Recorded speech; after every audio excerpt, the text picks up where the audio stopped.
UP की राजधानी लखनऊ में आज बहुत अहम बैठक हो रही है। 10 सीटों पर उपचुनाव को लेकर यह बैठक बुलाई गई है। इस बैठक में यूपी सरकार के 30 मंत्री शामिल हैं, जिन्हें 10 सीटों की जिम्मेदारी सौंपी गई है।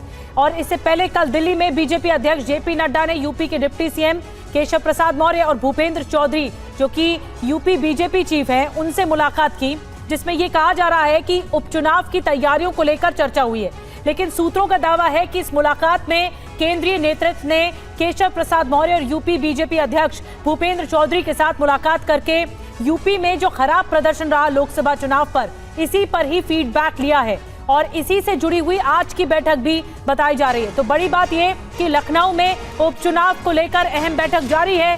10 सीटों पर उपचुनाव को लेकर योगी ने बैठक बुलाई है। 30 मंत्रियों को 10 सीटों की जिम्मेदारी दी गई है, 30 मंत्रियों को, और एक विधानसभा के लिए दो तीन मंत्री की जिम्मेदारी रहेगी एक विधानसभा सीट के लिए। और टीवी 9 के पास हर सीट मंत्रियों की पूरी जानकारी भी उपलब्ध है। ये देखिए, ये तस्वीर आपको बता रहे हैं, जिस सीट पर उपचुनाव होने हैं उस सीट पर 2 से 3 मंत्रियों को जिम्मेदारी दी गई है कि आप वहां पर इस बात को नजर रखेंगे कि इस सीट पर क्या कुछ अहम बातें हैं। और जिन 10 विधानसभा सीटों की बात हो रही है जिस पर उपचुनाव होने हैं, उन सीटों के बारे में आपको आइए जानकारी दे देते हैं। वो सीटें कौन कौन सी हैं और कौन कौन से मंत्री जिन्हें इस बात की जिम्मेदारी सौंपी गई है। देखिए, करहल से आपको बता दें, अखिलेश यादव ने ये सीट छोड़ी और उसके बाद ये सीट खाली हुई। यहाँ पर उपचुनाव हो रहा है। करहल सीट बहुत इंपॉर्टेंट है क्योंकि यादव शाह के वोटरों का ये गढ़ मानी जाती है करहल की सीट। इसके अलावा मिल्कीपुर, जो कि एसपी की सीट ही है, अवधेश पासी ने ये सीट छोड़ी। इसके अलावा मिल्कीपुर की जो बारे में बताया जाता है, यहाँ पर 80,000 यादव मतदाता हैं, यादव वोटर्स हैं। एक और सीट जो कि एसपी की है, कटहरी, जहां पर लालजी वर्मा ने ये सीट छोड़ी है। आपको बता दें कि एससी सुरक्षित सीट है, इसीलिए भी इसका पलड़ा भारी है। सीट पर 68,000 से ज्यादा दलित वोटर्स हैं यहाँ पर, तो इसीलिए ये मायने बहुत रखती है। कुंदर की, जो कि एसपी की है, जियाउर रहमान बर्ग से सीट ये छूटी है और इसी वजह से मुस्लिम बहुल ये इलाका, जो कि सीट बहुत महत्वपूर्ण मानी जा रही है और इसीलिए बीजेपी के लिए स्ट्रैटेजी बनाना इस सीट पर जरूरी है। सीसामाऊ, जो कि एसपी की सीट रही, इरफान सोलंकी की अयोग्यता से ये सीट खाली हो गई और उसके बाद जब खाली हुई तो उपचुनाव हो रहा है। मुस्लिम बहुल सीट है सीसामाऊ और इसीलिए नजर इस पर भी है। खैर सीट जो कि बीजेपी की है, अनूप प्रधान वाल्मीकि ने ये सीट छोड़ी। उसके बाद आपको बता दें कि यहाँ पर जाट और जाटव बहुल इलाका है, तो वोटर्स की संख्या यहाँ पर ज्यादा है।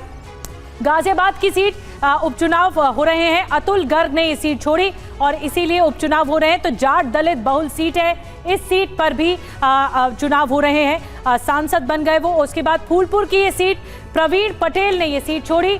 ये सीट भी इसीलिए इम्पोर्टेंट है क्योंकि केशव प्रसाद मौर्य सांसद रहे हैं और जो अब डिप्टी सीएम है, ये इन सीटों पर उपचुनाव हो रहा है और इसी पर ही अलग अलग मंत्रियों को जिम्मेदारी यूपी के मंत्रियों को सौंपी गई है। मीरापुर की सीट भी आपको बता रहे हैं, चंदन चौहान ने ये सीट छोड़ी है और उसके बाद यहाँ पर उपचुनाव हो रहे हैं। जाट गुर्जर बहुल ये सीट है, यहाँ पर जाट और गुर्जर वोटर्स जो हैं वो बड़ी संख्या में माने जाते हैं। इसके अलावा मंझुआ की सीट निषाद पार्टी की विनोद कुमार विंद ने ये सीट छोड़ी। उसके बाद अब उपचुनाव हो रहे हैं और दलित वोटर असरदार इस सीट पर माने जाते हैं।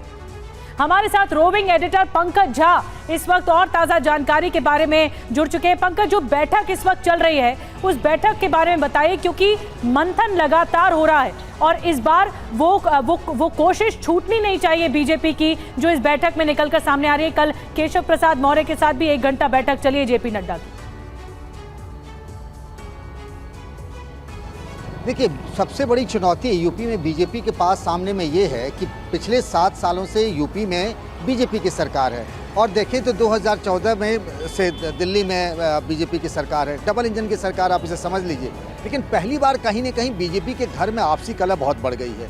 लोकसभा चुनाव के नतीजों के बाद से ही आपस में घमासान मचा हुआ है। अब ये जो विधानसभा की 10 सीटों पर उपचुनाव होने हैं, वो योगी सरकार के लिए, बीजेपी के लिए प्रतिष्ठा की लड़ाई बन गई है, क्योंकि यहाँ से ही उनको लगता है कि अगर इसमें हम परफॉर्म नहीं किए तो एक नैरेटिव बन जाएगा कि बीजेपी, जो इंडिया ब्लॉक कह भी रहा कि बीजेपी अब ढलान पे है, उसके दिन निकल गए हैं। जिस तरीके से आज अखिलेश यादव ने सोशल मीडिया में कहा भी है और जिस तरीके से पार्टी के अंदर नेताओं की आपसी गुटबंदी साफ दिख रही है, तो योगी आदित्यनाथ ने भी एक अलग तैयारी अपनी की। आप देखिए इस बैठक में जो मंत्रियों को बुलाया गया है उसमें सहयोगी दलों आरएलडी के भी नेता हैं, मंत्री हैं अनिल कुमार, अपना दल के आशीष पटेल भी हैं, और आपको बताऊं कि संजय निषाद को भी इस बैठक में बुलाया गया है। ओम प्रकाश राजभर नहीं है। लेकिन ये तैयारी योगी आदित्यनाथ की अपनी लग रही है, इसमें संगठन को नहीं बुलाया गया, संगठन अलग तैयारी कर रहा है। तो यहाँ भी अगर आप देखेंगे तो कहीं ना कहीं ऐसा लग रहा है कि संगठन और सरकार, जिसकी बात केशव प्रसाद मौर्य कर रहे हैं, दूसरे नेता कर रहे हैं, वो विश्वास की कमी वहाँ दिख रही है। हालांकि ये उपचुनाव की तैयारी को लेकर हो रहा है और योगी आदित्यनाथ चाहते हैं कि 10 में से अधिकतर सीटें जीत कर वो दिखाएं